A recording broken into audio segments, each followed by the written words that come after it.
very much indeed for coming out. It's great to see you all. If you are interested in the Trust work, please consider coming to another of our masterclasses, following us on Twitter, subscribing to our newsletter. We do a lot of work connected with journalistic education and support for journalists as they begin their careers. So if that's of interest to you, it's absolutely of interest to us to see more of you. So thanks for coming. I'm going to hand you over to Judith.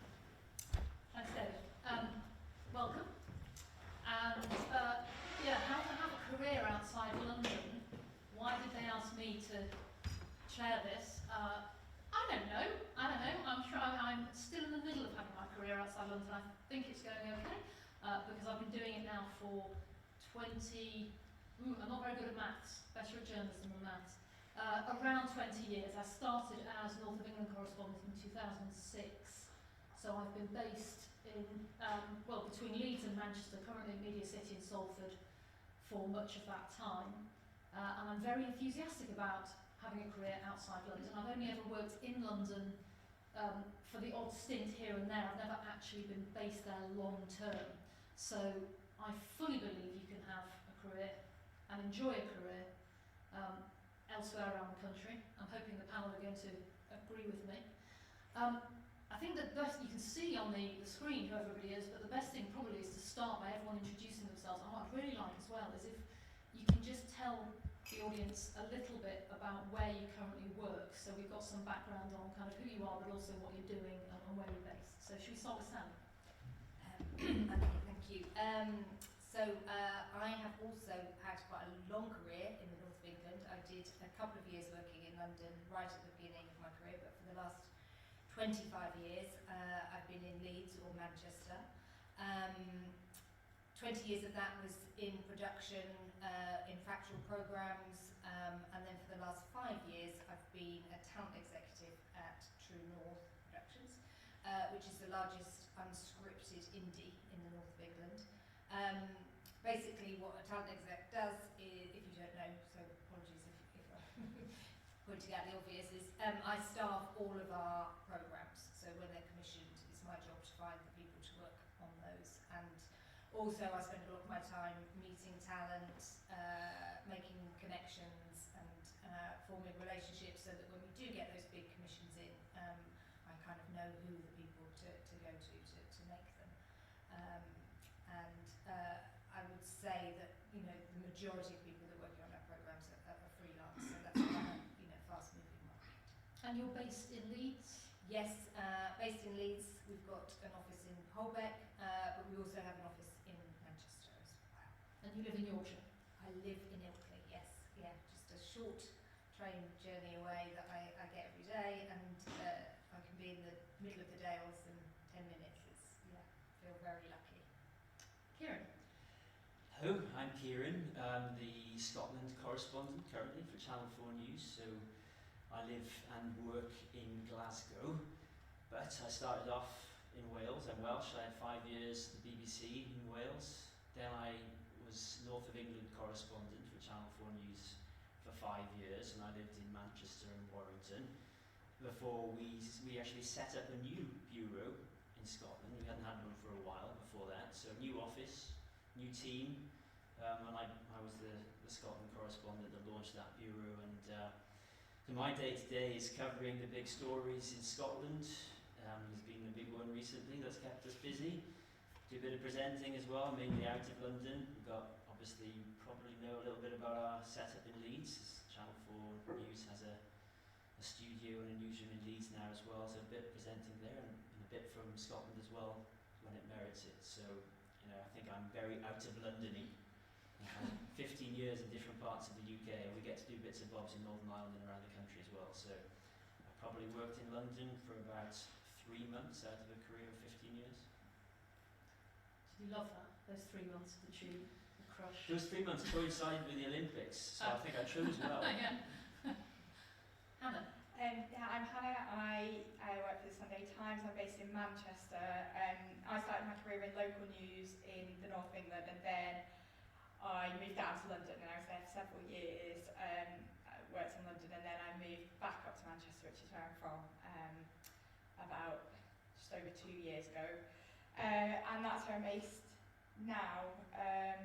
Yeah, and it's great. And sort of the Sunday Times definition of the North of England seems to be from Berwick down to St Albans. I think it's up there the south I've been. So Same as BBC, so yeah, do get about.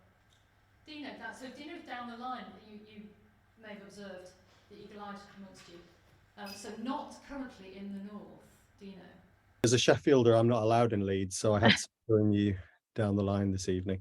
Yeah, it's really funny you mentioned that definition of the north. I remember sitting when I began my career at started at Radio Sheffield, and I very quickly moved to 5 Live.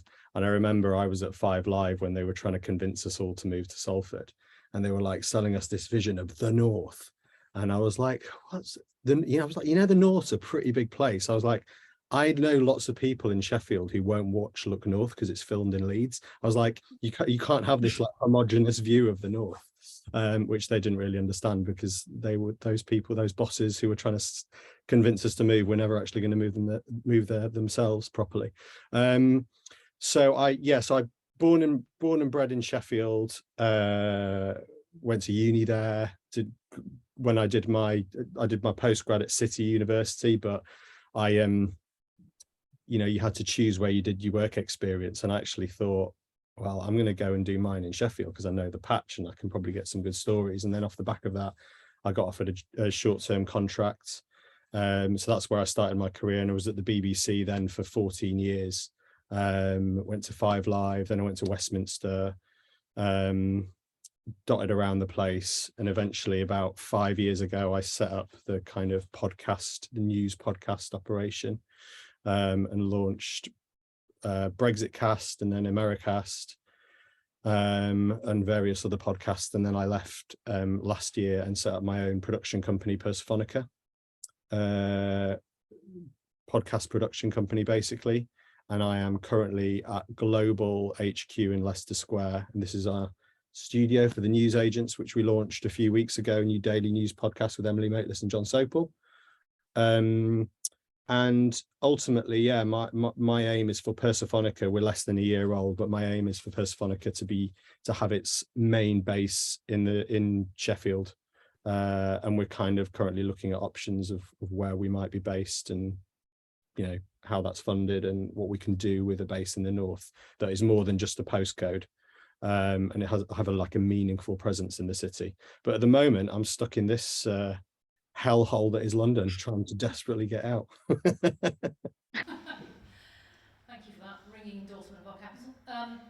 So, yeah, I mean, maybe that's the starting point, is kind of why do you all work out of London / the north / Scotland, or why do you want to come back, Dino, in your case, to Sheffield? What's the allure of what? I mean, I'm presuming a mixture of reasons. So from my own point of view, it's partly personal, domestic, family reasons. I've got a family up here. We chose to settle here, and then things kind of, that's suddenly years have gone by, and here we are. It's not just that though. I think, from my point of view, the stories I've been able to cover and get ownership on and a handle on it's been easier, I think, for me to do that potentially, to stay on the story, because I'm out of London and I've grabbed onto it. Does that apply for you? Yeah, I recognise aspects of that. For me, it comes back to why I wanted to get into journalism in the first place. I come from a place called Merthyr Tydfil in South Wales, and it's a sort of place that feels like you're being looked out on, or felt like that as I was growing up, by the media. It was one of those places, it's not the most salubrious town. It was always like the heroin capital of the UK, or the incapacity capital of the UK. We always saw ourselves in these headlines, didn't really recognise the place that was our community.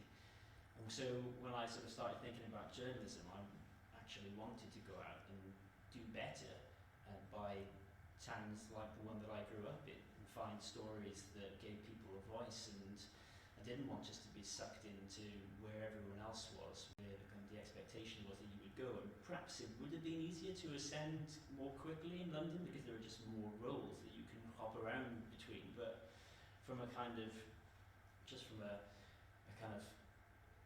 work satisfaction, what do you actually want to produce at the end of the day? feel like you're actually doing something meaningful. For me, I've always felt more at home in places that I grew up in, and then later on in the north when I was working here, I recognised a lot of those towns and the places that I grew up in, and again in Scotland. And I just feel like my journalistic DNA belongs in these places. Yeah, I get that. There's a connection. You can connect with people perhaps more quickly. Yeah, and you know where to look for stories, but also, there's a deficit, right, in the media, because we've got enough people living and working in London and getting stories from contacts with MPs and the rest of it. People are very good at it, but there aren't enough people who know and understand these towns and cities that make up the majority of the country after all. So let's go and do more of that. So you talked about, I can be in the Dales in minutes. Is it about quality of life and living somewhere frankly gorgeous?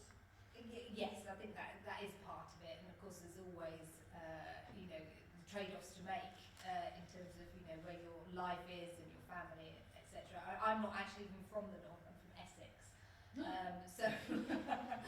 but I went to university in Leeds, and my first job was at Yorkshire Television, and it was a really depressing time in the kind of late 90s when they were closing down all of the documentary department at Yorkshire Television, and all of those kind of really important stories you could tell that they weren't going to be told, and so I was really passionate about being able to continue working and being one for my own quality of life, but also because it didn't mean that people weren't interested in regional stories anymore.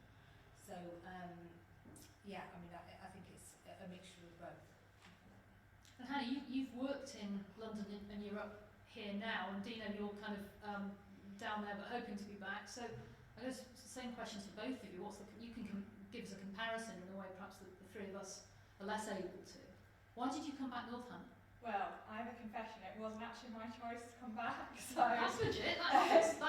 I had a job in Westminster working in Parliament, and I absolutely loved it, and I was really happy in London, and I wanted to stay there, and I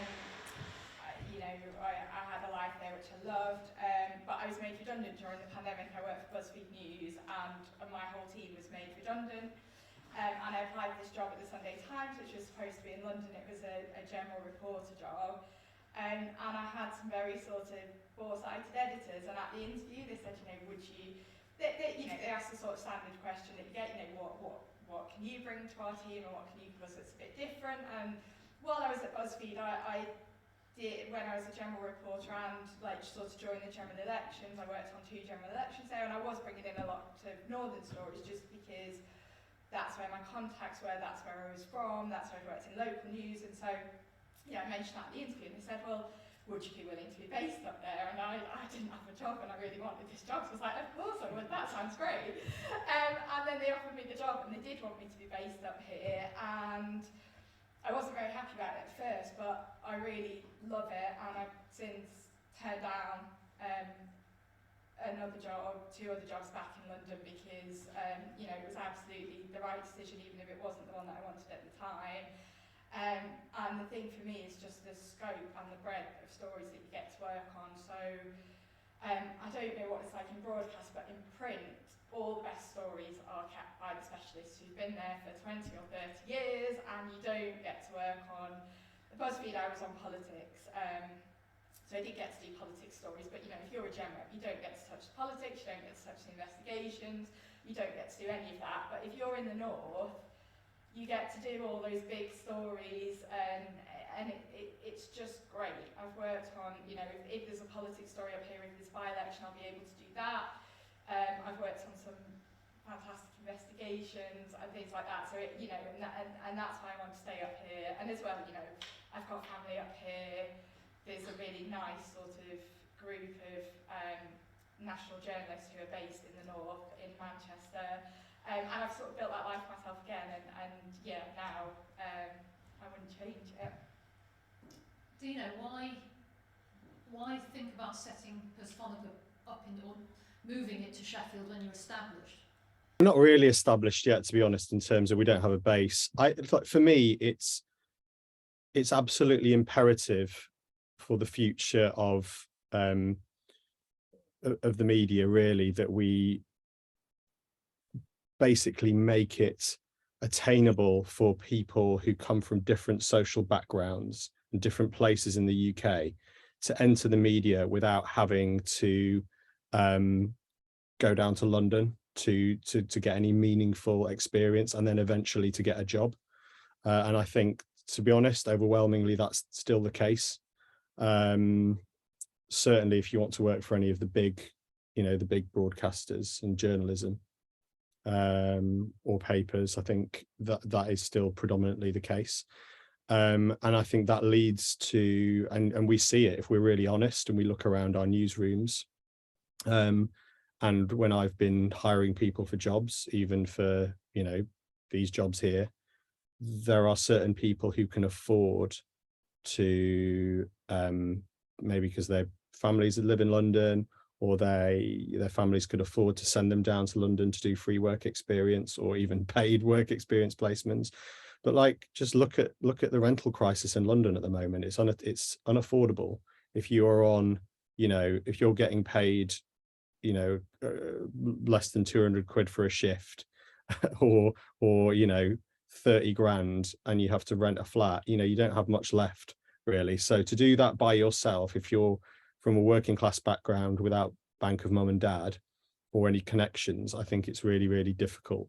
So I think actually if we want to see Britain represented in our newsrooms, then it's actually like, it's imperative that we create jobs and we cover the UK properly and we cover stories properly. Like to cover a city properly or a town or an area, you have to like live there and feel that place, and local knowledge is really, really important. So people from a place being able to report on the place they live meaningfully with the resources and the support they need is really, really important. So for me, I always feel that Sheffield's had a bit of a raw deal.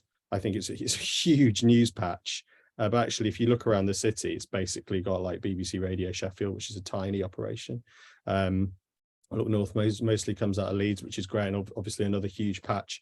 But actually, when people I know in the city, it's a hugely, and I'll talk specifically about Sheffield because that's where I'm from, that's where I want to move. It's a hugely creative city. There are, and in speaking in the audio space specifically, I know there are lots of young working class kids who are in their bedrooms or in recording studios in warehouses in the ex-industrial area of the city, doing amazing things in audio. And actually, if they want a proper job, they actually have to, break through in a band or something, or set up their own business. But actually if they want a job being an audio professional, for example, to pick one career path that they could take, they'd have to leave Sheffield. And I just think that's outrageous, really. I think there's you should be able to work in this industry and not have to leave your hometown. And actually, as we saw in the pandemic, lots of people are actually moving to cities like Sheffield because they want to get out of London, but there aren't the jobs there. So I think actually people who have the opportunity to create, who are building new businesses, should be looking elsewhere. And actually, from a business point of view, it makes sense for me to it's cheaper for me to set up a production company based in outside of London for a start. So it's kind of a no-brainer on both counts, really. Do you think that our friends in London, in the media ecosystem there, share your enthusiasm? I mean, I suppose there's a case of, if you build it, they will come. Media City, love it or hate it, has attracted, it's been a sort of Rolling Stone that's attracted more Moss and now Channel 4 and Leeds.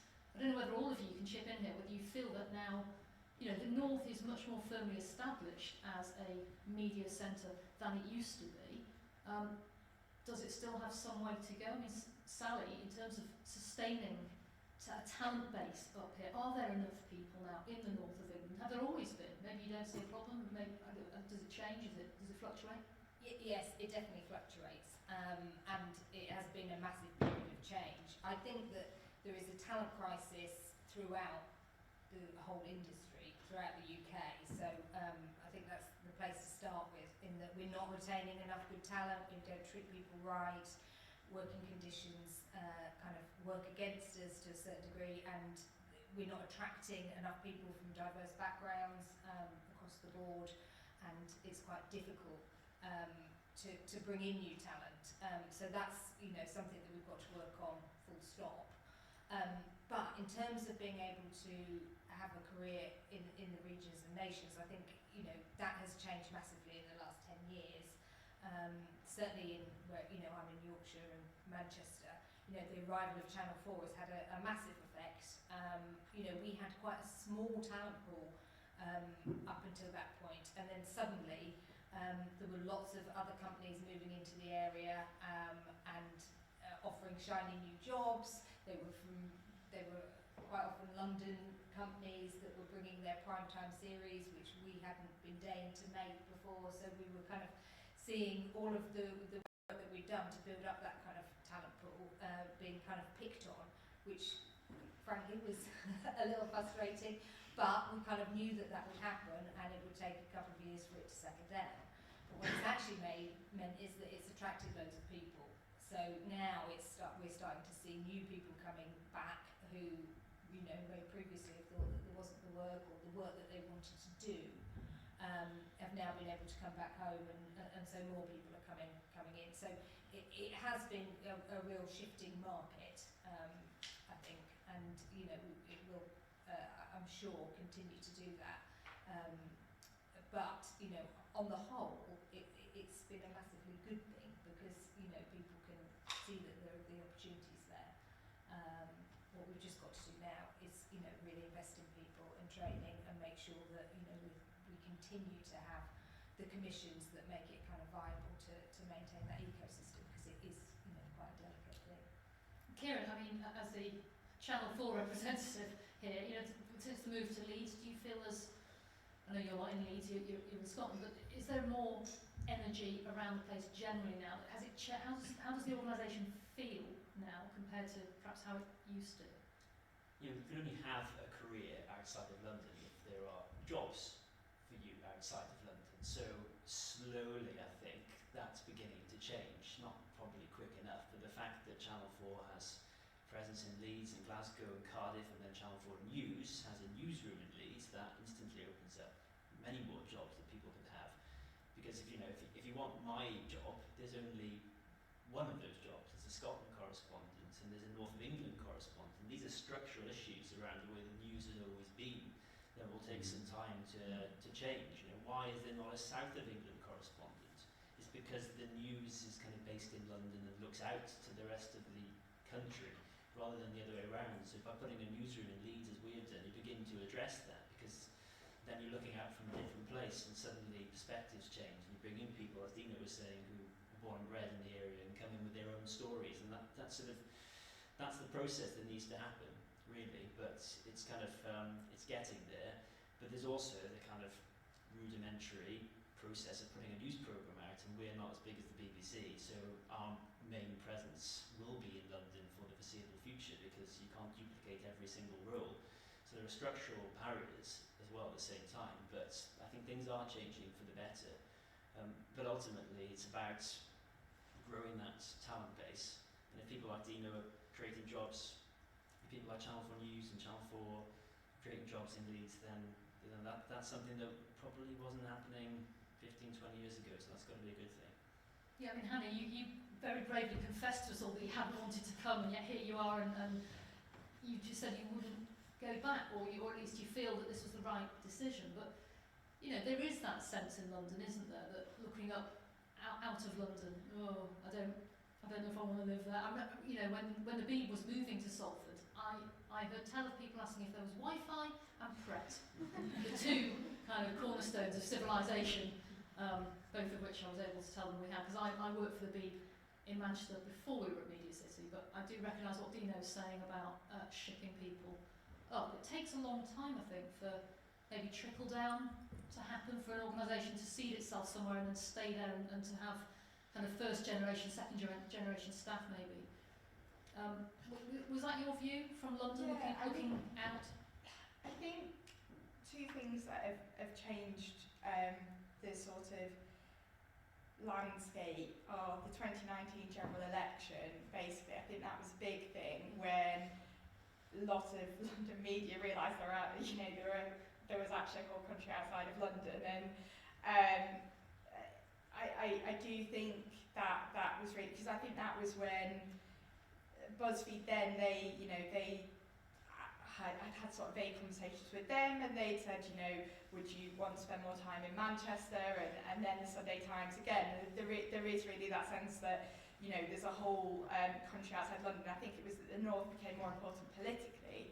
Previously, it had been sort of, they vote Labour, so we don't need to bother with them. And now it's sort of a political battleground. It's become a lot more important, and as it becomes more important in Parliament, it becomes more important in the media. So I think that's something that's changed things. And also, the pandemic has changed things in terms of they've seen that people can work well without being in London. And just a conversation I had with my deputy editor recently, and he said, well, if you did want to do a specialist role in the future, I don't think that would need to be in London. And that, that would never be a thing before. It has always been sort of northern correspondents are outside London and all the specialist roles are back in London. And I think, so I think it's slow and it's gradual, but I think just between sort of 2019 and 2022, that progress has really sped up. One thing I should ask you all, and I don't know whether you're all equipped to answer, probably Sallie knows, is about freelance roles out of London versus staff, and whether if you're hiring or if you sort of what the difference is there. Are you seeing that there's enough of a freelance pool? Well, I mean, most of our production roles are freelance, and so I don't know much about staff roles. I probably only So have you half are of the right. half of the knowledge. So yes, I mean, what we've actually found is that as the freelance pool up here has been taken by the more production that's happening outside of London, the pandemic has meant that we can actually have people working remotely. So it's almost gone the opposite way in that I'm employing way more people that live in the south of England and London, and that edit, produce remotely, and even edit remotely now, and that wouldn't have even been contemplated before the pandemic. So it has kind of worked both ways for us. So. The freelance is something that you've got at hand. Has this changed for you, Dino, since you left the BBC? Or I don't know whether you have much experience with freelancers within the organisation. Not massively within. I mean, outside, I had a freelancer working for me in Lisbon recently. So yeah, it's massively opened up the market, I think. But to be honest, I think if we're trying to build like a company that's got an identity and an ethos, I'm fully up for flexible and remote working, but I wouldn't want to have a company where nobody is like communicating and being creative and bouncing off each other in the same space. And I think part of the reason of setting up a company in a place is to try and reflect stories from that place, and have that filter through into your work. And obviously, we work in news, and I'm not, to Ciaran's point, kind of like, look, politics is based in Westminster. There's no way around that. I'm fully aware that as long as I'm working on this podcast, it's going to be coming from London, and because it's very politics heavy, and some of the talent live in London, and that's fine, but actually when we're creating other stuff that's not necessarily politics related, it doesn't have to be based in London. And I'd be really trying to hire people who have stories to tell from the place that we're based in. So talk about telling stories. I'd like to hear from you all what your experience is of telling stories from out of London. Ones you're proudest of, maybe, or you've had longest term involvement in or investment in, and also the challenges that can sometimes present. I mean, you talked about the fact that specialists, in your world, Hannah, that often you're told the specialists do one thing and the Northern correspondents do something else. Do you find that you get sometimes elbowed aside, that you start work on something and then London will step in and say, no, this one's for us? Or do you find from sitting in Manchester that you're pitching stories that London aren't really interested in, aren't hearing, they're not sharing the same sense of importance about that you feel? Yeah, I mean, for me, that's one advantage, is that people don't tend to, specialists don't want to get on a train and come to that. So we, the absolute best bit is that, if we get if a good story happens in the north, it will come to us and we'll keep hold of it. And if you pitch a good story, you'll hang on to it. But then I'd say the bar is much higher to get a northern story in the paper, or to get it as a page lead. So you will pitch something, and often, you'll really have to fight or explain why it's important. And if it's something like, so for example, I don't know if you remember the power cuts in the northeast last year, and there were places, whole parts of the country that have been without power for days on end in the middle of winter. And I have another colleague that's based up here, and I remember, just saying, if this was Essex, for example, it'd be on the front of the paper, and it just, things like that, they're not given the same level of gravity. But in the end, they did send us, and we did a really good piece, and we found a 93-year-old who'd been in bed for like 8 days because he was, he was there with a hot water bottle and all his blankets, and it was just too cold for him to leave his bed. And he gave us an interview, and we had fantastic pitch, and it was a page lead in the end. But it's, that you have to sort of push for it rather than it automatically being gone on the radar. So another challenge for us is just that you're expected to be across so much. So like you'll get a phone call because they'll have read something or heard something, and it'll just be like the name of a defendant in a magistrate's court case. They're like, oh yeah, we want this case looks interesting. And so I'm constantly reading all the local papers and all the BBC regional coverage. But that's really good as well. That's an advantage and a disadvantage, because the variety is huge and the number of places you get to see is great. And even though it's a bit stressful trying to keep up with it, I'd class that as an advantage rather than a disadvantage.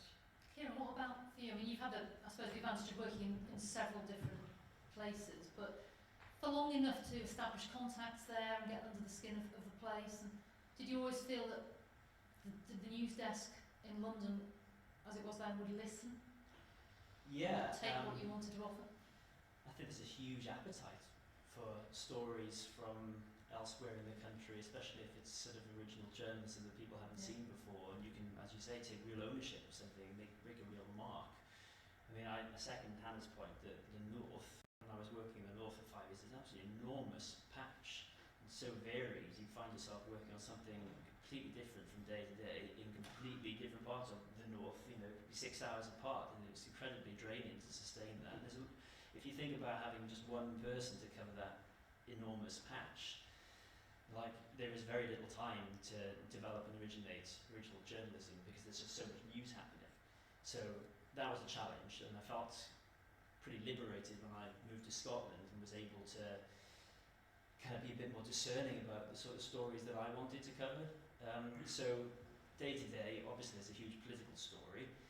There are stories that have UK resonance that you can just do from Scotland because they matter to everyone.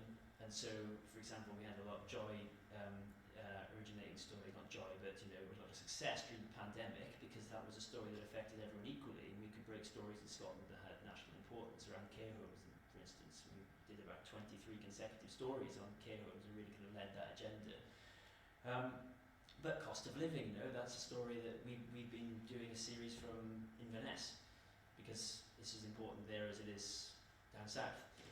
And then things that we've just gone out of our way to try and tell people this is going on, hasn't been properly looked at, people aren't aware of it, and let's show people what's really happening out there in the country. And that's about building contacts over time, getting under the skin of communities, getting to people and places that otherwise wouldn't be seen. So we had, first story I did in Scotland was Channel 4 News top story, classic Channel 4 News styles, about 9 minutes long, about drugs deaths in Scotland. And there's an issue that most people in Scotland, particularly in sort of political circles, knew was a problem, but probably hadn't paid enough attention to. And we went in and actually made people pay attention to it. And now it's one of the biggest political issues in Scotland. And that just requires proper kind of just dedication, just saying this matters and here are the people it affects. And time and investment in that, and being allowed to invest in that story by your news desk Absolutely. to give you that space to do it. Yeah, and you know, and I know, you know, for example, you know, the BBC reported on it since, but they may have been a little bit of regret that, you know, people wondering, scratching their heads, because actually it was something that was right in front of their eyes all along. Why didn't we do this? But thankfully, Channel 4 News is the sort of place where you can go out and produce something and say, this matters, let's do it. I guess it's what you were saying, Dino, about living in a community and understanding it, understanding the stories, getting under the skin of them. It doesn't happen quickly, that necessarily. So the really interesting, from my perspective of having been based down in London, but still spending a lot of time in Sheffield and hearing about things that were happening, I had a really interesting perspective. And this is another issue that I think we probably need to talk about, in the kind of like cutting of resources in local newsrooms, whether that be BBC newsrooms or in regional newspapers. Basically, there was a couple of stories that I have reported on have come up from London to report in Sheffield, because I had access to contacts. So one was the sort of the Sheffield tree gate, the sort of when the council signed a PFI contract to cut down all these hundreds of year old trees, which was a full-on scandal. And I basically got permission from the news desk in London to go up and spend 2 weeks basically covering that story. And I spent days and days just sat outside watching trees being chopped down, working my contacts. And the BBC regional newsroom didn't have that resource. Their correspondent was covering the story, but it was happening in a very superficial way, because he was just having to package it for, you know, just do this. He couldn't do the investigative side of things, right? So it was a ridiculous situation where they just didn't have the resource to do the proper journalism. And again, that is just comes down to boots on the ground, resource, people that are employed to do the stories. And if they're all based in Salford, they aren't going to cover a story that's a big story that's in Sheffield necessarily. You know, if they're based in Leeds, they're not going to do that either. So it's about just having, you know, resource across the UK and newsrooms investing in journalism. Essentially, that's what it comes down to. Sallie, I asked about the content you're perhaps proudest of, which maybe shows off the work that is achievable out of London. Yeah, I mean, I think we're very different in terms of, you know, we're not creating news that have an obvious local source, but we make lots of shows that celebrate the region. So we do, a show for Channel 4 called The Dares and the Lakes, which, you know, is obviously a look at everything that happens in the north in terms of countryside and stuff like that. And you know, that was one of the massive success stories of a few years ago in terms of ratings, and people were a bit kind of shocked. Why is it so popular? So yeah, I mean, it's a different kind of thing, but you know, it is very galling when people from London kind of talk about the north and, oh, let's do something northern, or, you know, related to this. But actually, you know, when it works, it's really, really pleasing to have local people working on local programmes that they're really passionate about. So I've got a couple more little points here, and I'm going to throw this open. I hope you'll have questions, because I mean, I'm assuming you all either are or want to be journalists, so asking a question would be the starting position for all of you for that, so have a think. But one of the notes I've been sent here is to ask you all whether you feel that working outside of London has ever put a ceiling on what you can achieve. For me, it's been the opposite.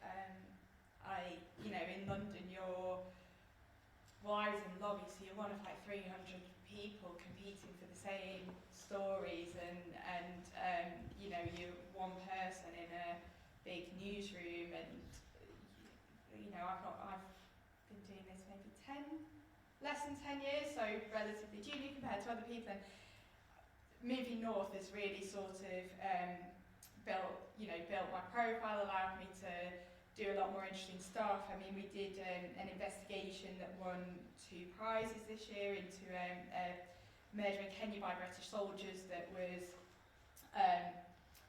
allegedly perpetrated by someone from the Duke of Lancaster Regiment. So that was the Northern connection, and I just don't think I'd ever have been able to do that sort of bit. You know, we spent months on that, and we're really given the resources to do it, and I just don't think I would ever have done that and won those awards if I'd stayed in my job in London. So it's been completely the opposite for me.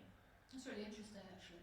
I mean, so my experience of covering stories over a long period, like Hillsborough, the Manchester Arena attack, those sorts of stories, the ability to build those contacts and owning those stories does then, I think, mean that you are able to well, I made a panorama for the first time, which was a career goal. That happened because I had spent 5 years working on the Manchester Arena attack and the aftermath of it. Would that have happened in London? I don't know. No, probably not in the same way. So I hear what you're saying, actually. I think it's, you can have your career goals wherever you live, and actually being out of London, from my experience, has given me perhaps more opportunity in certain respects. Do you have a similar view? Yeah, I think it cuts both ways, because I think if you are in London, there is a way of ascending through the media where you can take different roles in different organisations, and there are more roles and more senior roles in London. So there's if you have talent, there is a career pathway in London which you can go from relatively junior to relatively senior over a certain period of time. Us lot working in the north, we kind of have to take more ownership of our own careers and do the sort of journalism that Hannah's really proud of, and try and yourself as well, try and cut through and own the story, and do a big investigation or whatever, and stand out from the crowd. But you don't have the same, I don't think, sort of the career ladder isn't necessarily as obvious. For instance, if you're the North of England correspondent, where do you go next? Or if you're the Scotland correspondent, where do you go next? So I think there is an element of that. There are just fewer roles, but with that there becomes a lot more freedom to do what you want to do and the sort of journalism you want to do. And I found very quickly in the north, when I moved there, having never lived there before, there were just fewer folk around, like you say. So you go to Rochdale and people would be like, why have you come here? And I'm looking for a story. And like, oh great, yeah, I've got loads of stories, here you are. Oh, I mean, if you were in Westminster, you're having to sort of elbow your way through, a few dozen other journalists, aren't you? And when I've been to places in Scotland, and the local newspaper has written articles about the fact that we've gone there. That happened to me once, the Al-Othman. Channel 4 journalist comes to town to do news, and that in itself is a story. So you just, that's what we're talking about. It gives you so much more of the country, so many more opportunities. Yeah. And just to go back to sort of respond to that, and also Dino's point, I think local papers have really been cut back from when I was working in local papers, which is both a blessing and a curse in doing my job, because I do pick up quite a lot of my stories from local papers, or see something and think, oh, is this a bigger issue? So in that way, they're not feeding into us in the way that they used to, but also we'll pick up stories and be like, why hasn't the local paper covered this? And it's because they've got one reporter covering a huge patch, and their office is no longer in the town where the paper is, and they just haven't got the capacity anymore. So yeah, often you will be like the only journalist on a story, and yeah, but I guess it's also what point you're at in your career, because yeah, I do get that about there not being the level of senior roles up here that there maybe are down south, and so when you want to move on from that, it is a bit more limiting. And that's beginning to change. The BBC have moved some specialisms out of London, along with specialist editors and correspondents. And again, Channel 4 News having a newsroom in Leeds, that will help, because we'll want to move roles there, but it's obviously nothing compared to what there is in London. Yeah, and that's the kind of conversation that I had, that I referenced earlier, where I was like, well, where do I progress my career from here? And that was like, well, if you want to be a specialist, or if you need to do that, it doesn't necessarily have to be in London. So I think it is changing. Feels like we're on the cusp of it, but it's not there yet.